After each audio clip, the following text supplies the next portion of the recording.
এই রিকশা যাবেন মগবাজার। এই মগবাজার না, বেলি রোড। আরে আপনি হ্যাঁ, আজকে তো তাড়াতাড়ি চলে যাচ্ছ। কি করব, যার জন্য আসি তাকে তো পাই না। আচ্ছা আচ্ছা, তো যার জন্য আসা তাকে তো তাহলে খুঁজতে হয়।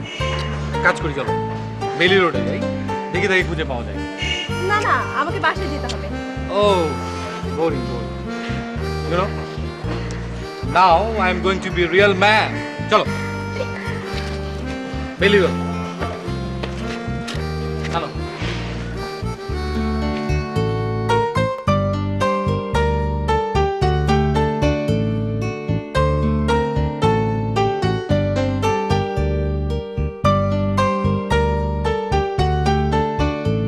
কে কি করছে?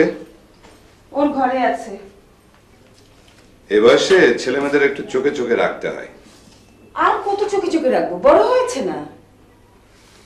তমাল কোথায়? লেখাপড়া নেই, সারাদিন আড্ডা আর টেলিভিশন। কেয়ার ব্যাপারটা আমি ঠিক বুঝতে পারছি না। এ বয়সে কোথাও কোনো অ্যাফেয়ার ট্যাফেয়ারে জড়িয়ে পড়লে লেখাপড়া তো একবারে শিখে উঠবে। তাছাড়া কোথাকার কোন ছেলের সঙ্গে জড়িয়ে পড়ে কে জানে বলো? আচ্ছা, নিজের ভালো নিজে না বুঝলে আমরা কি করব? আমরা কি করবো মানে? তাহলে ভাবটা থাকে কি জন্যে? দেখো তো, তমাল এলো নাকি?